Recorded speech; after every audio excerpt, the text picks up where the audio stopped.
Follow the Path. The Bears Grove is adult-level discussion of role-playing as a storytelling art at samchupmedia.com. Hello, and welcome once again to another Bears Grove podcast. Today on the program, I want to talk about helping your GM, okay, or being part of the solution, not part of a problem. We're thankful for GMs, right? I know you are. I am too. GMs, except for a GM-less game, of course, GMs will be the person who really makes a game happen for you. And yet, many GMs are just not acknowledged as being important, or the effort that they put in is not recognized, and I feel as though that's a problem. That really is a problem that people need to look at. Okay, but today on the program, what I'm going to talk about is how things you can do as a player to support your GM. So, for me, I want my players to get into their character, and I'd like for them to truly roleplay as that character, and I would like that player to put some effort into their character creation, and even to the point of asking me, the GM, hey, I have a cousin who lives in this part of the world. Can we stop in and see this cousin? Or, I would like it if my dad sent me a letter asking me to come home. Those are the kind of things that happen in real life, but they rarely happen in a D&D game, for example. But that's the kind of thing you can do as a player in my games, so that, number one, I don't feel like I'm the only one telling a story. Number two, I feel like you care enough about your character that you're expanding on that character, right? So that's the kind of thing that I want from my players. But maybe other GMs would not like that. Maybe they don't, there are all kinds of different sort of GMs. And I'm not saying that everybody has to suddenly turn into method actors to be able to, support me as a GM. That's definitely not what I'm saying. I've had several what I call social gamers, people who show up at the table. They show up all the time. They don't do much in the games, except they do participate in combat. But it's like they want to be there, okay? They're interested in what's going on. They like being part of something. They want to be with the group. And they want to know what happens next. And they might not ever, be truly engaged the way you might be, but they are a valid player. So I'm not trying to come down on the people who say on their turn, okay, I'll swing. Those people are not bad people. But what else can we do as a player to support our GMs, whom we are thankful for? And I think the best thing you can do is just realize that the job of GM is multifaceted. Not only are they having to prep a story, but frequently they're also having to prep a setting. They're having to create NPCs. They're having to roleplay all of the little pets and creatures that your characters have, and just about every character has some kind of animal companion or familiar or whatever. And you have to, step up and help. And so the best way for you to do that is to ask your GM what you can do for them. But I also want to explain that there are some aspects that might be very valuable to your GM that they don't even think about. For example, someone taking notes. All right? A player who takes notes is a golden player, in my opinion. Someone who literally writes down their notes as they go, and they can share it with the other players and with the GM later. That's golden. That's wonderful. I can't tell you how valuable that is for me. Okay? Now, it's true that not everybody takes notes very well.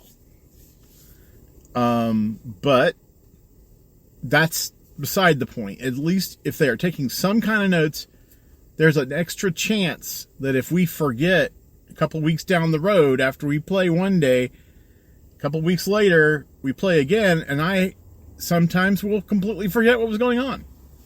And that's just because I have a full and interesting life. Has nothing to do with the fact that I'm 55 years old. Nothing to do at all.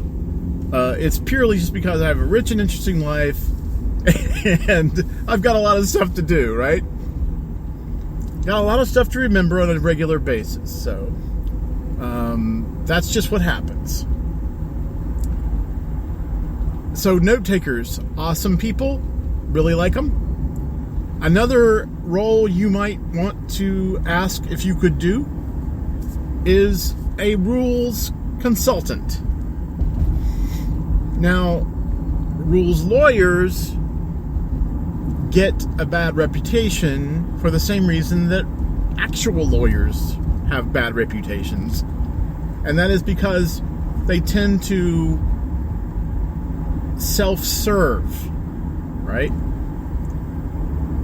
And I'm asking you as a player who's trying to help out not to be a rules lawyer, but to be a rules consultant, okay? And say, all right, by the way, GM, the rule here says X. I'm not trying to say you can't have Y happen. So, like, it says here that the rules are that Fireball requires a bit of bat guano to be able to use Fireball. And if you don't have it, you really can't cast a spell. That's what the consultant says. But the consultant then goes on to say, if you can decide how you want to go with that. And as a GM, I might say, well, this character, this wizard, has cast Fireball so many times that they no longer need that element of the spell, and they can just go ahead and cast. And that's my ruling, but acknowledging that the rules consultant was correct. Okay. I may be showing my ignorance of 5e in this. I'm going to completely admit that I probably that probably isn't in D&D 5e for Fireball. I'll have to look that up. Suffice it to say, if you have somebody who's willing to be the rules consultant, that's a great job for them to have. Okay? Another job is timekeeper. I notice that as we go through our days, we adults in this world are extremely busy all the time. And yes, we do want to play our role-playing games. We want to enjoy that. And we set aside the time to do so, right? But that time is valuable. And the worst statement you can make as a GM is to ignore that fact for your players. Okay? That's telling your players your experience doesn't matter to me, your time doesn't matter to me. That's a bad plan. So the best thing to do is to have somebody who's not the GM watch the time for everybody. Not to mention the fact that we're humans, at least most of us are, and we have needs, biological needs. We got to eat, we got to drink, we got to go to the bathroom. We got to stretch. And the best way for us to do that is to have a timekeeper who says, hey, normally about this time, y'all, we take a break. So why don't we take a short break and then we can come back afterwards. Or, hey y'all, just a heads up, we've got 30 minutes left in the session. Do we really want to go into this next level of the dungeon? Or do we want to wait till next week? Or even somebody who says, look y'all, I know, I said we were close to time, but maybe we could, because we're in such of a middle of something, do you think everybody could stand another 15, 30 minutes? Advocate for that. These things are valuable. Okay, they're extremely valuable for the GM in question. Because, look, as a GM, I am stuck. My brain is busy doing everything. Creating the story, moving the plot along, having the characters, making sure that I've got things going. And I don't have time also to watch the clock. Okay? So having a timekeeper takes that off my plate. Plus, it makes everybody a lot more comfortable because you don't have games that go over time as much. Or if you do, you at least have a timekeeper who's keeping you honest about that fact. Okay. And finally, and not finally, but basically, I'm close to the end of my podcast for today, but I wanted to say that there is extreme value in after-action reports, or, sessions after the session where you take about 5-10 minutes to talk about the game. And it's better if one of the players moderates that, okay? Because the GM has already been moderating, but from a mental standpoint, as you approach the next, challenge or the next game, it's better for someone else beside the GM to take a step back and be there as a resource for the after-action report. Instead of having somebody, I'm basically having the same person say, okay, everybody, how'd you like the game? The moderator can say, okay, everybody, let's go around the circle. Let's talk about what you liked. What your stars are, what your wishes are. Stars are given out as a aspect of, saying, oh, this is good. I like this. I liked what happened here. And wishes are your wishes for the future in the game.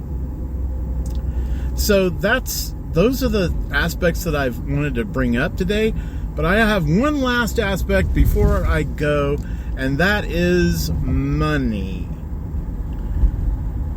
A lot of people don't realize this, but in order to be a GM, you have to have a lot of resources at your fingertips. And all of these resources cost money. And yes, you know, when a GM takes on the responsibility of being a GM, to a certain extent, that responsibility comes with, well, you're going to have to pay. You're going to have to pay for things.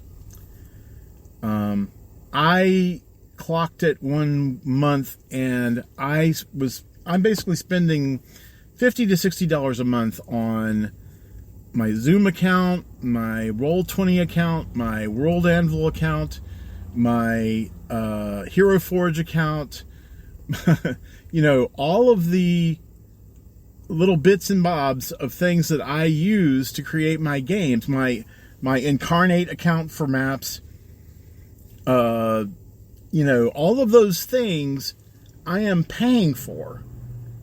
And I took those on, and they're my responsibility. I'll keep paying. But wouldn't it be nice if your players chipped in? You know?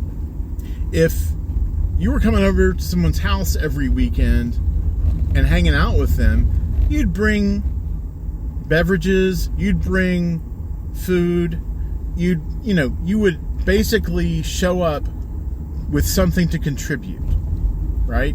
That's just basic human decency. And so I want you to really think about that and say, you know, I could chip in $5. I could chip in $10. You know, just to say to the GM, what you do is valuable to me, and I really appreciate it. I know that money is like a capitalist thing, and I know money is, love of money is the root of all evil, it says in the Bible. But I just want to tell you, as a person, like if my players got together and donated to my coffee fund, I would be touched, and I would love it. So I'm just giving you that information.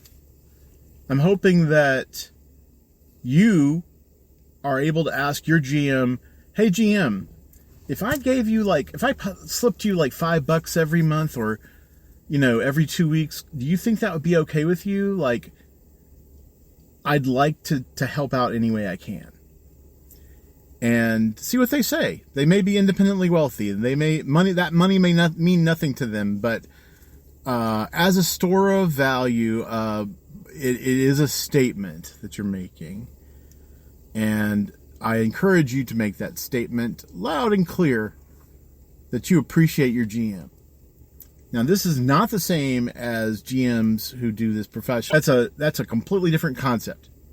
So I'm not putting those people down either. At any rate, we are at the end of my show. I am so sorry for going over 3 minutes. I try to make these short, and I'll keep doing it. But I just felt so passionately about this particular topic that I had to round it out and figure it out for you.